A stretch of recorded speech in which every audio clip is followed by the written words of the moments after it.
بسم اللہ الرحمن الرحیم، السلام علیکم۔ میں ہوں احسن عباس اور آپ دیکھ رہے ہیں ہمارا یوٹیوب چینل انالیسس پوائنٹ۔ ناظرین، دنیا اس وقت تاریخ کے انتہائی مسترد دور سے گزر رہی ہے۔ مشرق سے مغرب تک ایک ایسی بھوچالی اور اضطراری کیفیت طاری ہے کہ جس کی کوئی مثال نہیں ملتی۔ ایک جانب ایران پر امریکی حملے کے خدشات پڑلا رہے ہیں تو دوسری جانب ایران بھی امریکہ کی کسی بھی مہم جوئی کا جواب دینے کے لیے مکمل تیار نظر آ رہا ہے۔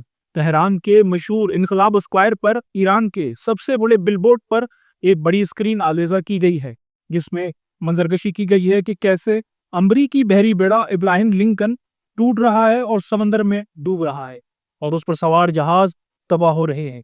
یہ منظرکشی اس وقت دنیا بھر میں موضوع بحث بن چکی ہے۔ انٹرنیشنل نیوز ایجنسیز اور امریکن پریس اس پر لکھ رہا ہے اور بتا رہا ہے کہ ایران نے ابراہیم لنکن کی تباہی کی تیاری کر لی ہے اور اس کے ڈیک پر کھڑے جہاز تباہ ہو رہے ہیں۔ اس تصویر میں دیکھا جا سکتا ہے کہ خون کی 3 لکیریں ہیں اور جہاز کے ڈیک پر موجود F-35 جنگی طیاروں کی تباہی ایسا منظر پیش کر رہی ہے جیسے امریکی پرچم سمندر میں ڈوب رہا ہو۔ ایران کی جانب سے اس منظر کی انتہائی خوبصورت انداز میں ویژوائزیشن کی گئی ہے۔ کہہ سکتے ہیں کہ ایران نے اپنے اس رد عمل کی ابتدا کر دی ہے جو اس نے امریکی بحری بیڑے ابراہیم لنکن کا خلیج فارس پہنچنے پر حشر نشر کرنا ہے۔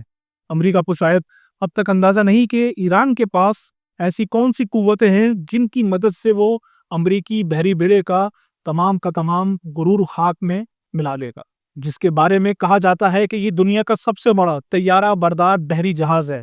ایٹمی قوت سے چلتا ہے، ایک نہیں بلکہ اس میں 2 ایٹمی ریئیکٹرز نصب ہیں۔ یہ بحری بیڑا بغیر رکے 20 سال تک کھلے سمندر میں سفر کر سکتا ہے اور توانائی پیدا کر سکتا ہے۔ اس کے لیے اسے کسی دوسرے فیول کی ضرورت بھی نہیں ہوگی۔ اس کے ڈیک پر 60 سے 70 جدید F-35 جنگی طیارے موجود ہیں۔ واکس پلیز بھی موجود ہیں جو سرویلنس کر سکتے ہیں۔ ڈرونز موجود ہیں، میزائل ہیں، انٹرسیپٹرز ہیں۔ اس کے ساتھ مزید 10 بحری جہاز بھی اس کو گھیرے رکھتے ہیں۔ 2 پن ڈبیاں بھی ساتھ چلتی ہیں، لیکن مسئلہ یہ ہے کہ اس کے آگے کوئی وینزویلا جیسا ملک نہیں، نہ ہی گرین لینڈ جیسا غیر آباد علاقہ ہے، بلکہ اس کے آگے ایران ہے اور ایران نے اس کا مقابلہ کرنے کے لیے جس میزائل کو تیار کیا ہے اس کا نام یا علی ہے۔ Ya Ali air launch short range missile ہے جسے فضائی جہاز سے لانچ کیا جائے گا۔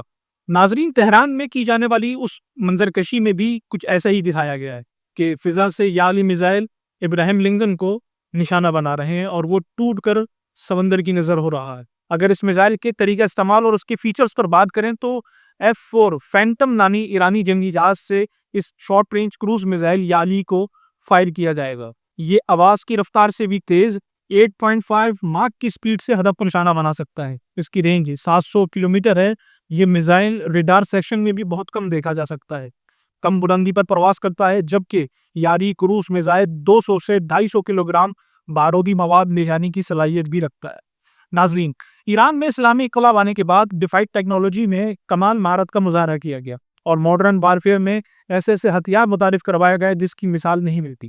دلچسپ بات یہ ہے کہ ایران نے اپنے تمام میزائلوں، جہازوں اور ڈرونز کے نام اسلامی اور قرآنی نقطہ نگاہ کو پیش نظر رکھتے ہوئے رکھے ہیں، جس میں قدس، سجید، ذوالفقار، خیبر شگن، خیبر، فتح، نور، قادر، رعد، غدیر اور اب یہ یعنی نامی میزائل کا اضافہ ہے۔ ناظرین، ایران سے برسر پیکار یہ آل یہود مولا علی کے پیروکاروں سے اس بار بھی شکستی کھائیں گے۔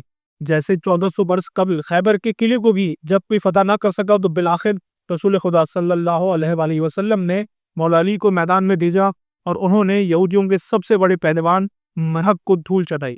اب بھی انشاءاللہ عصر حاضر کی خیبر کو آیت اللہ خامنہ کی زیر قیادت لشکر اسلام ہی فتح کرے گا۔ امید ہے ہماری یہ ویڈیو آپ کو پسند آئی ہوگی۔ ملتے ہیں اگلی ویڈیو میں۔ اللہ حافظ۔